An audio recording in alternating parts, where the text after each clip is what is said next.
चलो good morning everybody. आज આપણે 11મા લેક્ચરની અંદર આગળ જઈએ તો આપણે આગળ 6 દાખલા સુધી કરેલા। હવે આજે આપણે દાખલો 7મો પેજ નંબર 31 ઉપર આગળ જઈએ। બરાબર ને? દરેક જણ ટેક્સ્ટ બુક ખોલીને રાખજો, જ્યારે લેક્ચર જો ત્યારે ટેક્સ્ટ બુક સામે ખોલીને રાખજો। બરાબર? હવે રકમ વાંચું છું, તમે પણ જોડે જોડે જોતા જજો। રામ, રહીમ અને ઈસુ એક ભાગીદારની પેઢીના ભાગીદારો છે। તારીખ 1/4/16 ના રોજ તેમની મૂડી અનુક્રમે 60,000, 40,000 અને 50,000 હતી। વર્ષના અંતે નફાની વહેંચણી કર્યા પછી માલુમ પડ્યું કે મૂડી પર 6% લેખે વ્યાજ ગણવાનું રહી ગયું છે। તો ભૂલ સુધારણા નોંધ લખો। બરાબર?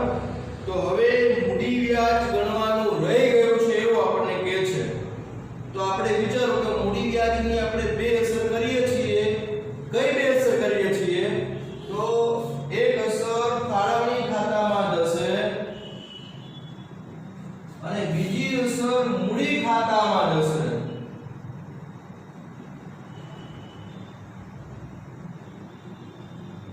બરાબર? તો હવે એક અસર જે અહીંયા અસર જાય છે મૂડી ખાતામાં જમા, એ શું કહેવાય? તો કે ભાગીદારની આવક છે, એટલા રૂપિયા એને મળશે। બીજી અસર ફાળવણી ખાતાની ઉધાર, તો એ પેઢી માટે ખર્ચ છે। ભાગીદારને ત્રણેયને વેચવું પડશે, ત્રણેયને ભોગવવું પડશે। એટલે અહીંયા જે તમે લખશો એ ત્રણેય નફા નુકસાનના પ્રમાણમાં ભોગવવું પડશે। તો નફા નુકસાનનું પ્રમાણ કયું આ દાખલામાં આપેલું નથી। બરાબર? તો સરખા ભાગે ત્રણેય નુકસાન વહેંચશે। એટલે એક અસર આવક કહેવાય, બીજી અસર ખર્ચ કહેવાય, પેઢી માટે ખર્ચ। એટલે ભાગીદારોને ત્રણેયને નુકસાન વહેંચાશે, ત્રણેયનો ખર્ચ કહેવાય, ત્રણેયને વહેંચાશે સરખા ભાગે। બરાબર? તો આપણે કેવી રીતે ગણીશું? તો કે ભાગીદારની આવકમાંથી ભાગીદારનો ખર્ચ બાદ કરો, પછી જેટલા રૂપિયા એને વધશે, બરાબર, તો એને આપણે આપશું, જમા કરશું, અને જેટલા રૂપિયા એના ઘટશે તો આપણે એને ઉધાર કરશું, તો એને લાવવા પડશે। બરાબર?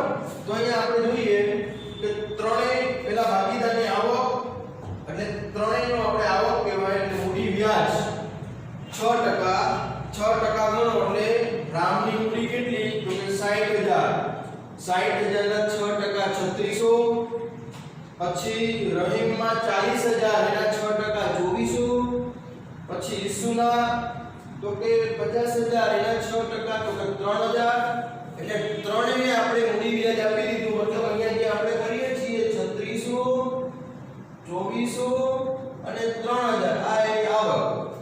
હવે એ જ આવક અહીંયા તમે બીજી અસર તરીકે આપો છો, આ એનો ખર્ચ। પણ આ ખર્ચનો સરવાળો કેટલો?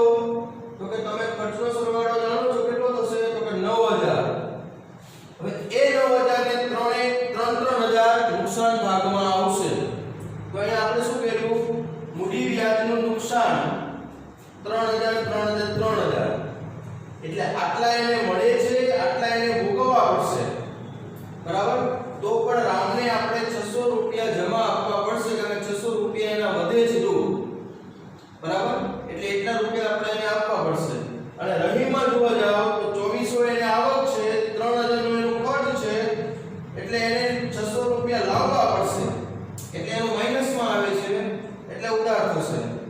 બરાબર? અને ઈસુમાં જોવા જાવ તો 3,000 એની આવક છે, 3,000 ખર્ચ છે, એટલે આવક અને ખર્ચ બંને ઇક્વલ છે, એટલે એને કોઈ લાવવા લઈ જવાની જરૂર નથી।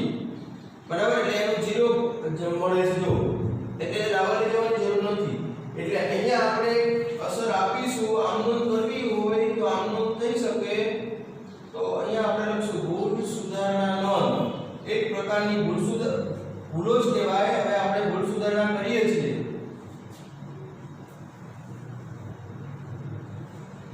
આમ નોંધ દોરવી જરૂરી છે।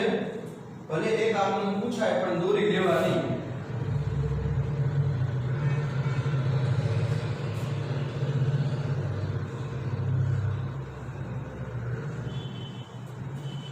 તો રહીમ ખાતે ઉધાર રહીમ ખાતે ઉધાર 600 તે રામ ખાતે જમા 600. રહીમને ભોગવવાના એટલે ઉધાર, રામને મળશે એટલે જમા. બરાબર ને? એટલે કોઈ પણ આપણે એને આપવાના હોય તો એનું ખાતું મતલબ એને મળવાના છે તો આપણે એને મૂડી ખાતામાં જમા દઈએ છીએ. જુઓ બરાબર ને? 3600 રૂપિયા. હવે અહીંયા કેવું થશે? જુઓ 3600 મળે છે, 3000 ભોગવવાના, તો 600 રૂપિયા સીધા અહીંયા મૂકી દો. થાય ને? એટલે તમે અસર આપી ભૂલી ગયા છો. હવે બંને જગ્યાએ આપણે અસર નથી આપી, આપણે સીધા 600 રૂપિયા રામના ખાતામાં જમા આપી દો. કારણ કે આમે એને 3000 આપણે આપવાના છે, સોરી 3600 આપવાના છે, 3000 અહીંયા લેવાના થશે. તો હવે 3600 લઈએ અને 3 આપીએ એના કરતા સીધા જઈને 600 રૂપિયા આપી દો. બરાબર? 600 રૂપિયા આપણે એની પાસે આપણા રૂપિયા એની પાસે મતલબ પેઢી એને એટલા રૂપિયા આપવાના. બરાબર? 600 રૂપિયા જમા. એટલે અહીંયા રામના જમા છે, રહીમના ઉધાર છે, રહીમ પાસે લેવાના નીકળશે. બરાબર? કારણ કે રહીમને જોવા જાવ તો એના આપણે એની આવક કેટલી છે? 2400. એની પાસે લેવાના કેટલા? 3000. તો આપણે 2400 એને આપવાના છે, 3 લેવાના છે. તો આપણે એવું નહીં કરીએ, આપણે શું કરીશું? સીધા 600 રૂપિયા લઈ લઈએ. એટલે ને બરાબર ને? 600 રૂપિયા આપણે સીધા એની પાસેથી લઈ લઈએ. કારણ કે 2400 તો આપણે આપવાના છે. બરાબર? એટલે સીધું ડાયરેક્ટ જ આપણે અહીંયા એમ કહીએ છીએ કે રહીમ ખાતે ઉધાર 600, રામ ખાતે જમા 600. બરાબર? આ બધે આપણે શું કરીશું? મૂડી વ્યાજ ગણવાનું રહી ગયું હતું.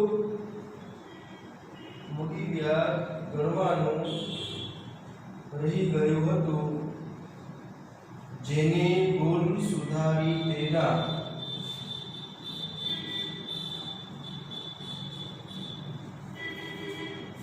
ચાલો રેડી. આવી રીતે તમે 7મો દાખલો કરી શકશો. બરાબર? ટૂંકમાં એકંદરે કદાચ કોઈને લાંબુ બહુ ડીપમાં ગયો હોય અને કંઈ મૂંઝાઈ ગયા હોય તો આપણે એક વાત યાદ રાખવાની, મૂડી વ્યાજ પહેલા ત્રણેયને ગણી નાખો. પછી મૂડી વ્યાજનું નુકસાન એટલે કે ત્રણેયનો સરવાળો કરો, 9000 થયો. એને નફા નુકસાનના પ્રમાણમાં વહેંચો. અહીંયા નફા નુકસાનનું પ્રમાણ સરખું છે એટલે મેં એક જેમ એકના પ્રમાણમાં આપ્યું છે. બરાબર? એટલે એવી રીતના ત્રણેયને સરખા ભાગે વહેંચો. આ આવક છે, આ ખર્ચ છે. આવકમાંથી ખર્ચ કાઢો. બરાબર? એટલે એવી રીતના આપણે યાદ રાખવાનું, મૂડી વ્યાજમાંથી મૂડી વ્યાજનું નુકસાન બાદ. શા માટે આવું કર્યું હશે? તો એના માટે મેં તમને આન્સર આપી દીધો કે આવકમાંથી ખર્ચ બાદ એને 3600 મળે છે, 3000 એને ભોગવવાના, એટલે 3600 આપણે એને દઈએ અને 3000 લઈએ એના કરતા એને સીધા આપણે 600 આપી દેવાના. એટલે 600 રૂપિયા અહીંયા એને જમા આપણે દઈએ છીએ. બરાબર? અહીંયા પણ એવી જ રીતના છે, 2400 આપણે એને આપવાના છે, 3000 એની પાસેથી લેવાના છે. તો આપણે શું કરીએ? સીધા એની પાસેથી 600 રૂપિયા લઈ લઈએ.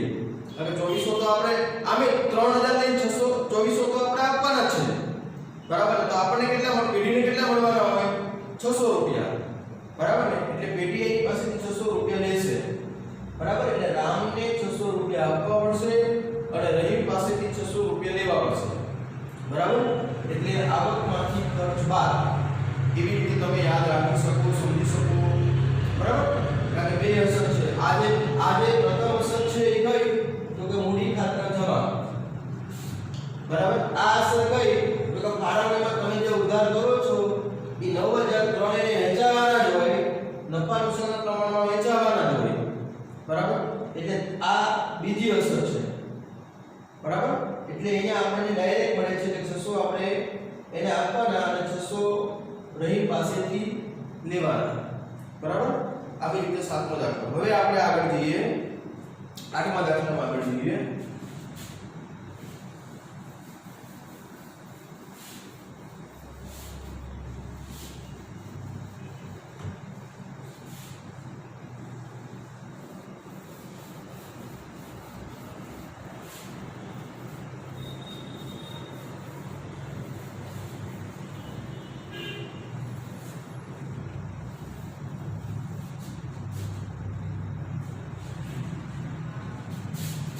ચલો દાખલો 8મો જો લતા, ગીતા અને પ્રવીણા એક ભાગીદારી પેઢીના ભાગીદારો છે. નફાની વહેંચણી કર્યા પછી માલુમ પડ્યું કે ઉપર પર વ્યાજ અનુક્રમે 2700, 1200 અને 1500 ગણવાનું રહી ગયું છે. તો ભૂલ સુધારણા નોંધ લખો. બરાબર. તો હવે અહીંયા આપણને શું કીધું છે? ઉપર પર વ્યાજ ગણવાનું રહી ગયું છે. બરાબર. તો હવે તમે વિચારો કે ઉપાડ વ્યાજની બે અસર કઈ બાજુ આવે? તો કે એક અસર તમે વિચારશો કે ઉપાડ વ્યાજ ભાગીદાર માટે ખર્ચ કહેવાય. એટલે અહીંયા મૂડી ખાતાની ઉધાર બાજુ આવશે. લતા, ગીતા, પ્રવીણા મૂડી ખાતાની ઉધાર બાજુ 2700, 1200 અને 1500 આવી રીતે થાય ને. તો બીજી અસર તો કે 2700, 1200 અને 1500 બીજી અસર નનું ફાળવણી ખાતાની જમા બાજુ. બરાબર. તો આવી રીતે બે અસર થાય છે. તો આ ભાગીદાર માટે શું કહેવાય છે? ખર્ચ. આ જે બીજી અસર આપો છે ભાગીદાર માટે તો કે આવક. પણ આ ત્રણેયની આટલી આવક તો કે નહીં. ત્રણેયને પહેલા આપણે ફાળવણી ખાતું છે તો ત્રણેયને ખરેખર વહેંચાતું હોય ને. ફાળવણી ખાતામાં કોઈ પણ અસર આપો વહેંચાવાની છે ભાગીદારો વચ્ચે. કયા પ્રમાણમાં? તો કે નફા નુકસાનના પ્રમાણમાં. નફા નુકસાનનું પ્રમાણ કયું? તો કે સરખું. બરાબર. અહીંયા કઈ છે એની સૂચના એટલે સરખું. તો કેટલા થશે? ત્રણેયનો ટોટલ તો 3 4 5400 થશે. તો 5400 ત્રણેયને વહેંચી દો એટલે 1800 થાય. આ ત્રણેયની આવક છે, આ ત્રણેય માટે ખર્ચ છે. બરાબર ને? કારણ કે પેઢીની આવક છે. પેઢીની આવક એટલે ભાગીદારોને ત્રણેયને આવક તરીકે વહેંચાવાના છે. આ ખર્ચ છે ભાગીદારો માટે. બરાબર. એટલે અહીંયા આપણે શું કરશું? આપણે એક જ નિયમ આવકમાંથી ખર્ચ બાદ કરો. એટલે આ આવક છે, આ ખર્ચ છે, બાદ કરીએ. હવે આપણે દાખલો અહીંયા કરીએ. આ જે તમને અહીંયા ગણતરી આપું છું એ રફ કામ છે, ખાલી સમજાવવા માટે છે. બરાબર. દાખલો હવે આપણે આ બાજુ કરીએ છીએ. એટલે હું અહીંયા લખીશ ઉપાડ વ્યાજની ગણતરીનું કોષ્ટક. ઉપાડ વ્યાજની ગણતરીનું કોષ્ટક.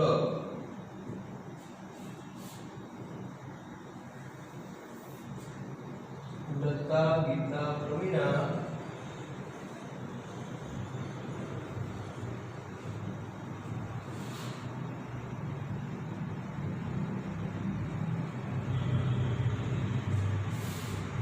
ચાલો આપણે શું કરવાનું?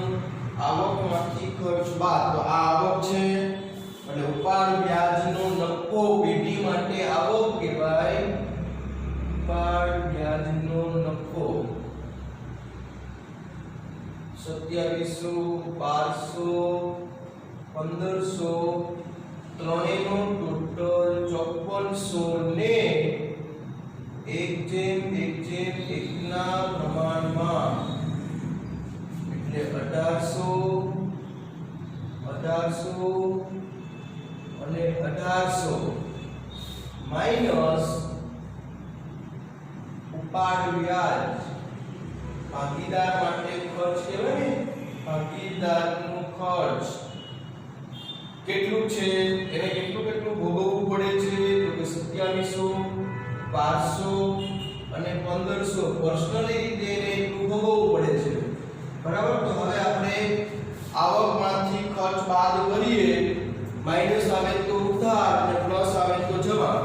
બરાબર. તો 1800 માંથી 2700 જાય એટલે કેટલા મળશે? તો કે -900 આવશે.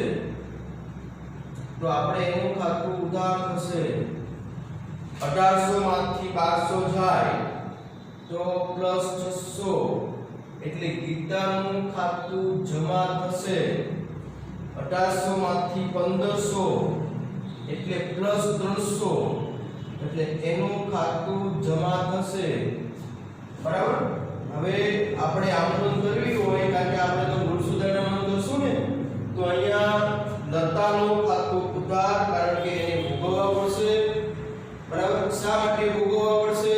તો કે એને આવક કેટલી થઈ? ઉપાડ વ્યાજની એની આવક કેટલી ગણાય? તો કે એના ભાગમાં 1800 રૂપિયા આવે છે. ત્રણેયને 1800 અહીંયા આપણે વેચતા હોય છે. બરાબર ને? અને લતાની આવક કેટલી? 1800 પણ એના ભાગમાં ખર્ચ કેટલું છે? 2700 એટલે 1800 આપણે 1800 લતાની આવક છે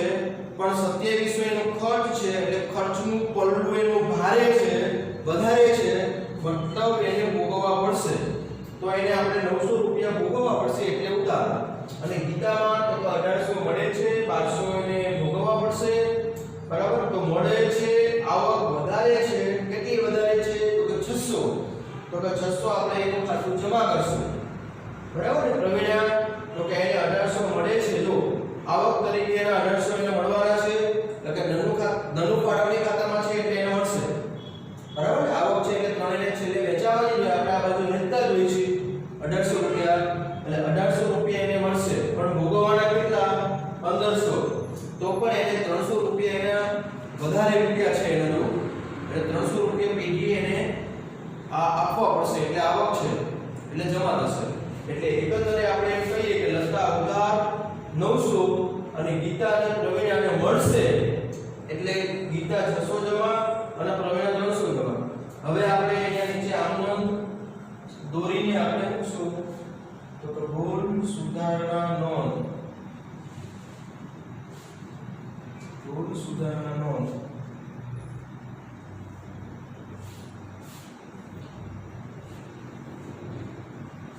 તારીખ દર ઉધાર જમા અને અહીંયા ખાપા, બરાબર? તો આમનું કઈ તો કે લતા ખાતે ઉધાર 900, લતા ખાતે ઉધાર 900 તે ગીતા ખાતે જમા 600. શા માટે જમા? તો કે એને મળશે. પ્રવીણા ખાતે જમા 300. બાબત છે ઉપાડ વ્યાજ ગણવાનું રહી ગયું હતું, જેની ભૂલ સુધારી તેના, રહી ગયું હતું જેની ભૂલ સુધારી તેના.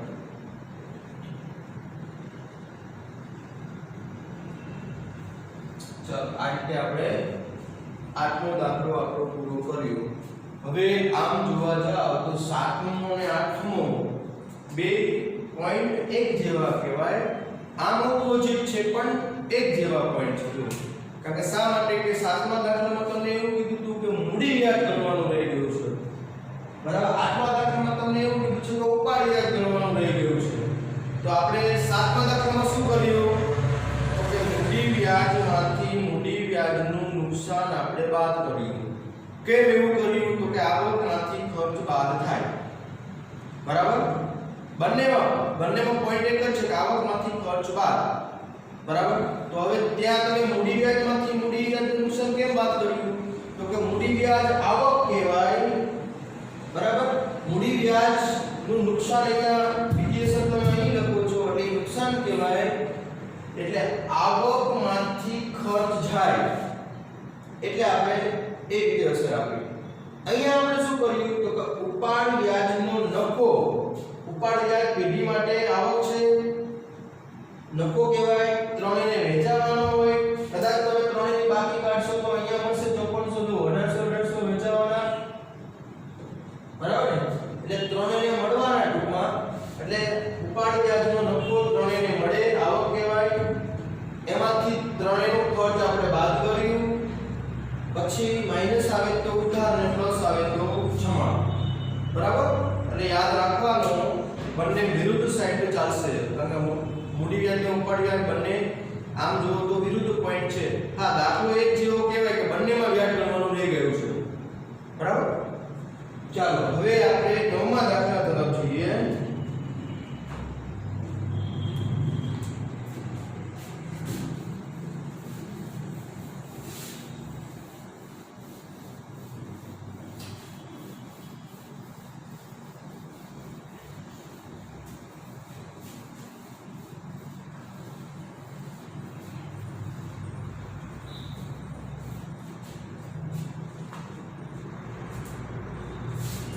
ચલો દાખલો 9મો શું કીધું છે? રકમ વાંચજો. મુકેશ, ધવલ અને વિનોદ એક પેઢીના ભાગીદારો છે. તેઓની મૂડીનું પ્રમાણ 4:2:3 છે. મુકેશને નફામાંથી ઓછામાં ઓછા 35000 મળશે જ એવી ખાતરી ધવલ અને વિનોદે આપી છે. પેઢીનો વર્ષનો નફો 90000 થયો હોય તો ભાગીદારો વચ્ચે નફાની વહેંચણી કેવી રીતે કરશો? તો સૌથી પહેલા તમને મૂડીનું પ્રમાણ આપેલું છે. મૂડીનું પ્રમાણ મુકેશ, ધવલ,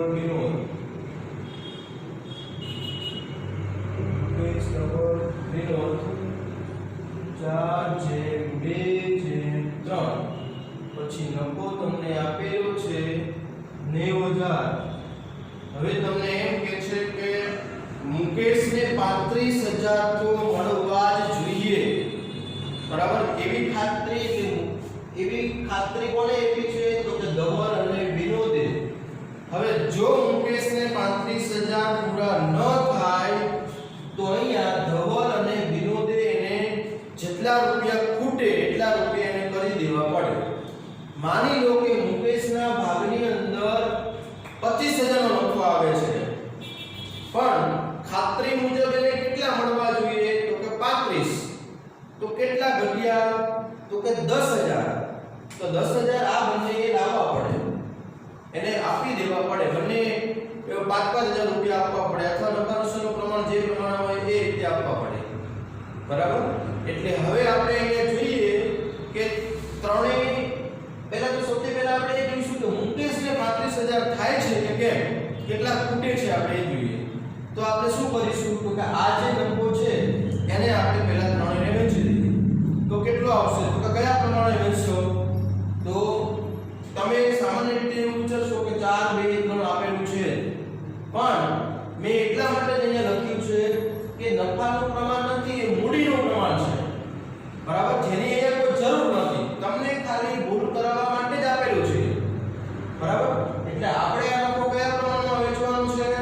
નફા નુકસાનના પ્રમાણમાં. અને જે આપણને આપેલું નથી એટલે અહીંયા સરખું પ્રમાણ ગણાય, બરાબર? એટલે અહીંયા આપણે ત્રણેયને પહેલા નફો આપણે આપી દઈએ. દરેકને મળતો નફો, ચલો મુકેશ બરાબર 90000 ગુણ્યા 1/3 એટલે 30000. શા માટે 1/3? તો કે ત્રણેય સરખા ભાગીદારો છે.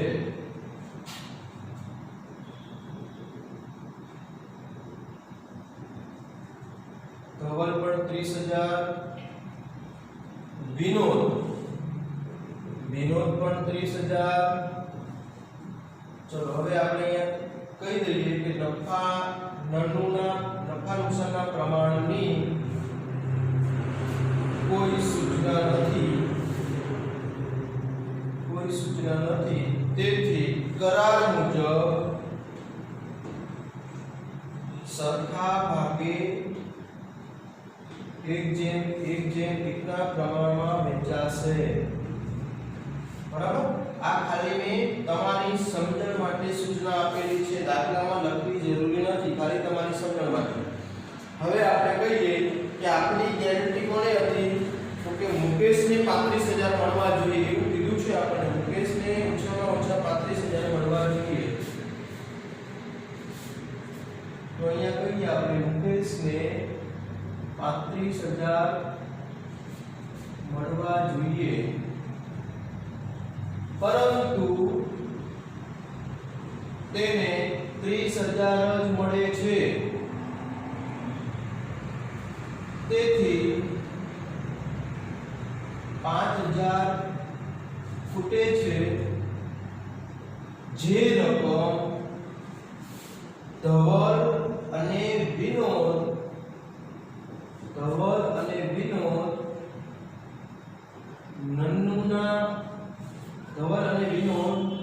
1:1 ના પ્રમાણમાં ભોગવશે. માની લો કે પ્રમાણ અહીંયા જે આપેલું હોત, મેં અહીંયા કોઈ સૂચના નથી એટલે સરખા ભાગે લખ્યું છે, પણ જો આવી રીતના હોત, ત્રણેયનું પ્રમાણ આવી રીતના હોત 5 3 2, તો ધવલ અને વિનોદનું પ્રમાણ કેટલું? 3:2. તો 3:2 ના પ્રમાણમાં ભોગવશે, બરાબર? માની લો ત્રણેયનું પ્રમાણ હોય 10 7 5, પણ ધવલ વિનોદનું પ્રમાણ કેટલું? 7:5. તો 7:5 ના પ્રમાણમાં ભોગવશે. અહીંયા કઈ સૂચના નથી એટલે મેં સરખા ભાગે લખેલું છે, પણ પરીક્ષાની અંદર તમને એવી રીતે પૂછી શકે, બરાબર? જ્યારે પ્રેક્ટિસ બુકમાં કરશો ત્યારે એવા પ્રમાણ આપેલા હશે એટલે ધ્યાન રાખજો, બરાબર? ચાલો હવે 5000 રૂપિયા પહેલા બંને ભોગવશે એટલે હું અહીં લખું છું ધવલે ભોગવવા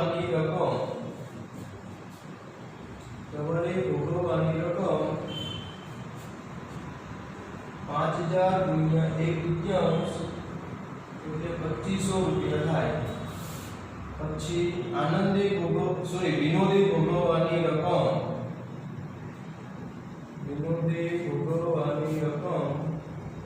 5000 ગુણ્યા 1/2 મતલબ 2500 રૂપિયા થાય. અને હવે આપણે કહીએ કરાર મુજબ મળતો નફો. ચલો સૌથી પહેલા મુકેશ, તો મુકેશને કેટલા મળ્યા હતા? 30000 એને મળ્યા હતા, પણ એને 5000 પહેલા બંને 2500 આપવાના છે એટલે એને 5000 મળશે વધારાના મતલબ કરાર મુજબ, એટલે એના 35000 થશે. હવે ધવલને કેટલા મળશે? તો કે એને મળતા હતા કેટલા? 30000 મળતા હતા ને, પણ હવે એને એમાંથી 2500 રૂપિયા પેલાને આપવા પડશે કરાર મુજબ, એટલે -2500 રૂપિયા થાય એટલે 27500. એવી જ રીતના વિનોદ 30000 - 2500 એટલે 27500 થાય. બરાબર? ચાલો એટલે આપણે એમ કહીએ કે આ રીતે ત્રણેય ભાગીદારને મળશે. બરાબર? મુકેશને 35000, ધવલ અને વિનોદને 27500. બરાબર? હવે આ દાખલો તમે મનમાં એવું વિચારતા હશો તો 3 માર્કનો દાખલો થોડો મોટો બની ગયો. બરાબર? તો એક તો જ્યારે આ સૂચના મેં તમને આપી છે આ તમારે લખવાની નથી. બરાબર? અહીંયા આ પણ તમે આ મૂડીનું પ્રમાણ લખવાની જરૂર નથી. સીધું તમે અહીં લખી દો, આ લખવાની જરૂર નથી. દરેક ભાગીદારને મળતો નફો સીધું લખી દો.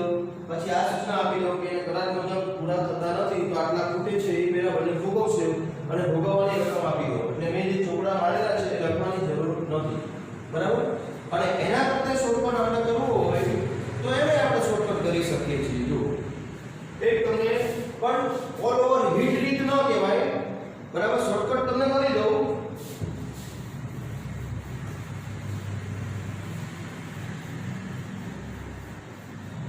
જો કુલ નફો કેટલો હતો?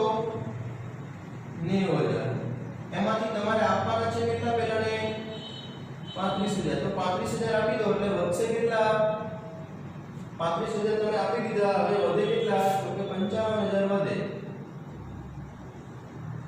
બરાબર ને? 55000 વધ્યા. આ 35000 કોના છે? તો કે મુકેશના.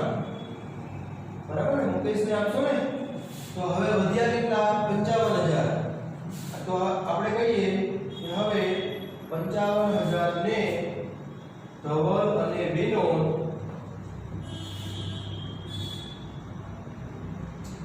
એકના પ્રમાણમાં વહેંચી જશે. બરાબર? એટલે ધવલ બરાબર 55000 ગુણ્યા 1/2 એટલે 27500 આપણને મળે. એવી જ રીતના વિનોદમાં પણ 55000 ગુણ્યા 1/2 એટલે 27500 મળે. તો હવે આપણો જવાબ જે હતો જો કે તમને અહીંયા 35000 મુકેશને મળ્યા, ધવલને 27500, વિનોદને 27500. આપણો જવાબ આવી ગયો. ખાલી આટલો કરવાથી આપણો જવાબ આપણને મળી જાય છે. પણ આ ઓલ ઓવર હિટ રીત ન કહેવાય.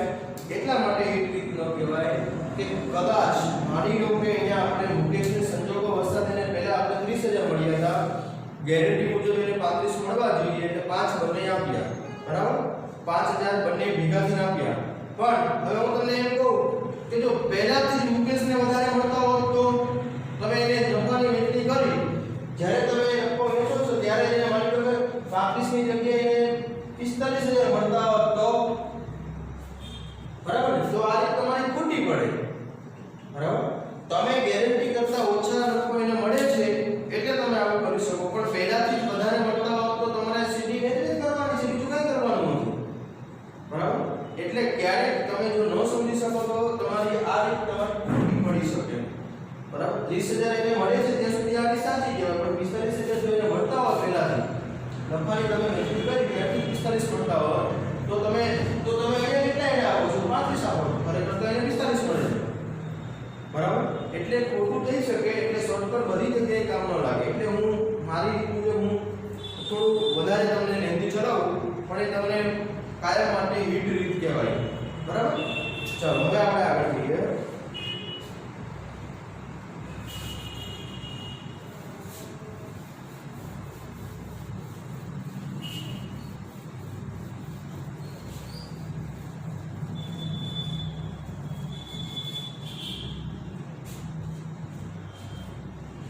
ચાલો હવે દાખલો 10 આપણે જોઈએ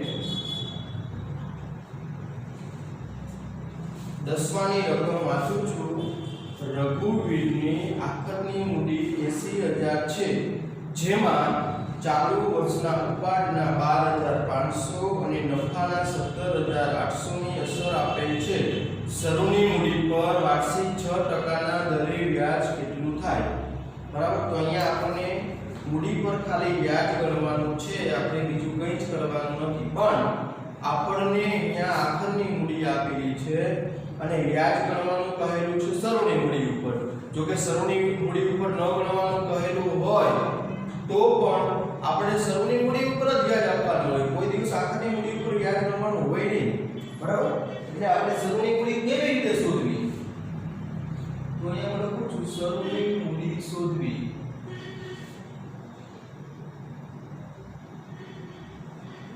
કેવી રીતે લખશો તો કે આખરની મૂડી જે હોય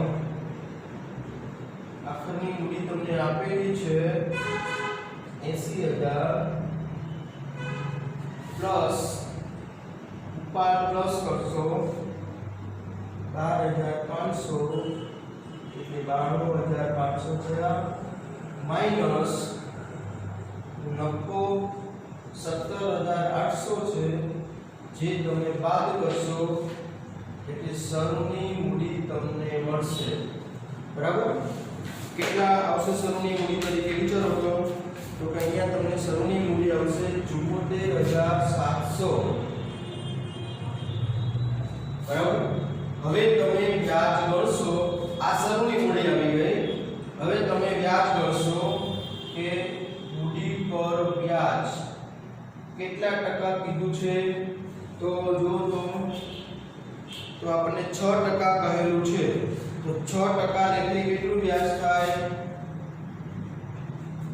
6% લેખે 4482 થશે બરાબર આ તમારો જવાબ બરાબર તમને શરૂની મૂડી પર વ્યાજ ગણવાનું કીધું હતું આપણી પાસે આખરની મૂડી આપેલી હતી તો આપણે શરૂની મૂડી આપણે શોધવી પડે બરાબર એમાં આપણે શું કરીએ તો ઉપાડ પ્લસ નફો બાદ શરૂની મૂડી મળે હા ઘણાને એવું થતું હશે કે લે સર એવું કેમ કર્યું હશે કે ઉપાડ પ્લસ નફો બાદ બરાબર તો એના માટે હું તમને અહીંયા એક ઉદાહરણ આપીશ કે માની લો કે આપણું પાકું સરવાઈ 11મા ધોરણ મુજબ જોવા જાઓ તો હવે હું તમને એમ કહું કે એ વ્યક્તિની મૂડી હતી 50000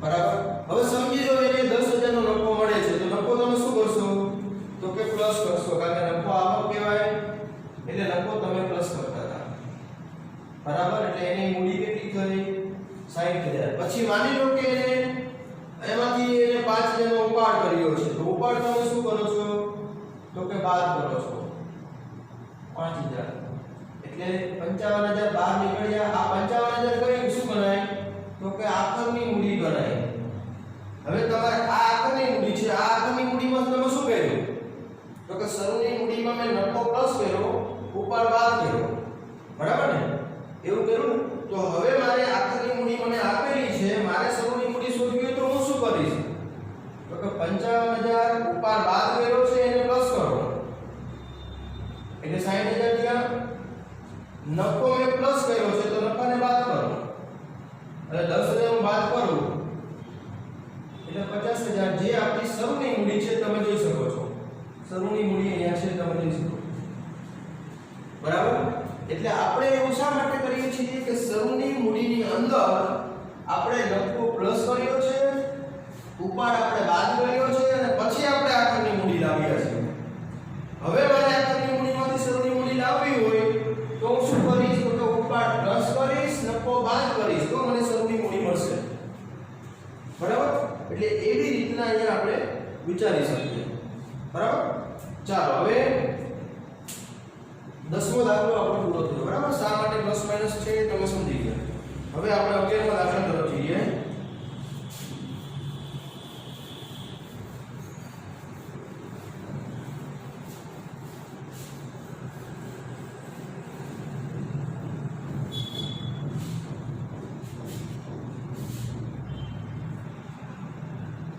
હવે એમાં શું કીધું છે જો A, B અને C સરખા હિસ્સાના ભાગીદાર છે. તેમની કુલ મૂડી 4,50,000 છે. તેમની મૂડીનું પ્રમાણ 1/3/2 છે. મૂડી પર વાર્ષિક 9% ના દરે વ્યાજ ચૂકવે છે. ભાગીદાર C ને મૂડીના વ્યાજ સહિત 73,500 મળ્યા છે. તો ભાગીદાર A અને B ને મૂડીના વ્યાજ સહિત કેટલા રૂપિયા મળશે? તો હવે સૌથી પહેલા આપણે એમ કહીએ કે ત્રણેયની મૂડી એને પહેલા આપણે વેચી દઈએ, પછી ત્રણેયને મૂડી વ્યાજ આપણે આપી દઈએ અને પછી આપણે વિચારીએ કે શું કરીએ. બરાબર. એટલે સૌથી પહેલા હું અહીંયા આપું છું મૂડી વ્યાજની ગણતરીનું પુસ્તક.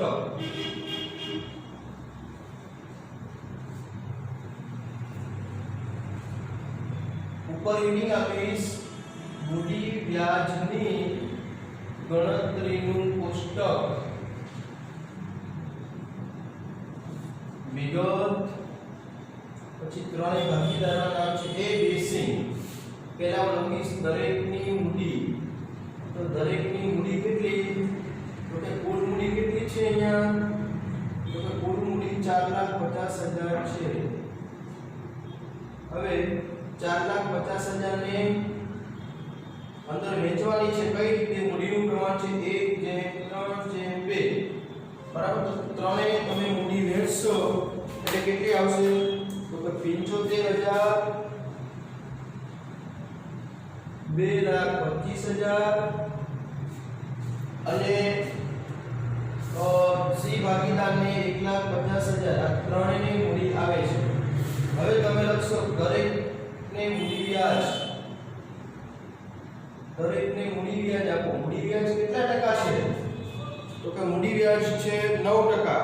હવે દરેકને તમે 9% આપો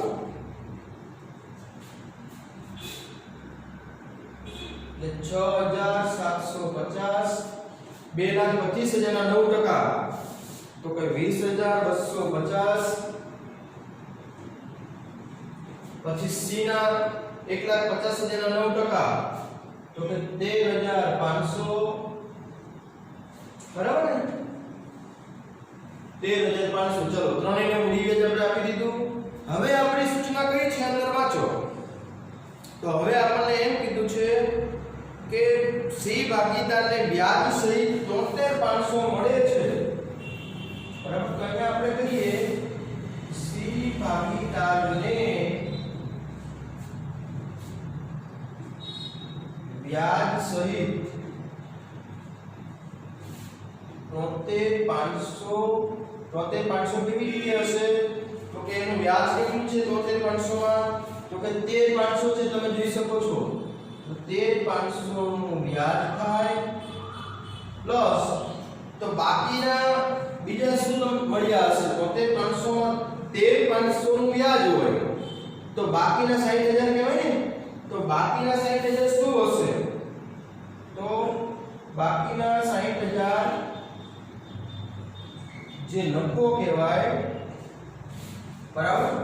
તો અહીંયા આપણે એમ કહીએ કે વ્યાજ સહિત 73,500 મળ્યા છે, જેમાં 13,500 વ્યાજ હોય. 13,500 વ્યાજ છે તો બાકીના 60,000 નો નફો હશે. બરાબર ને? તો હવે C ભાગીદારને 60,000 નો નફો મળ્યો. બરાબર. તો હવે આપણે વિચારીએ કે A અને B ને કેટલા મળતા હશે? ઓકે, C ને જો 60,000 મળે તો A અને B બંનેને 60,000 મળવાના હોય. કેમ 60,000 જ? તો કે અહીંયા નફા નુકસાનના પ્રમાણની કોઈ સૂચના દાખલામાં છે નહીં તો સરખા ભાગે કહેવાય. બરાબર.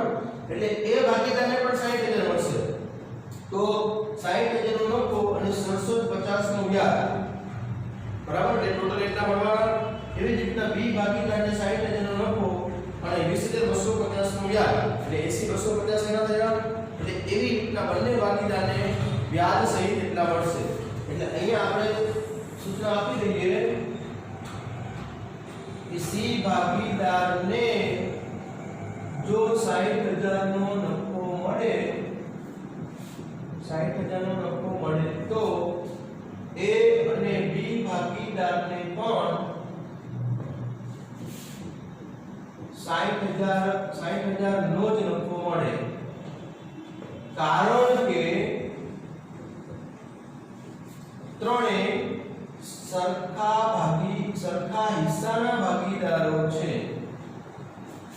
સરખા હિસ્સાના ભાગીદારો છે.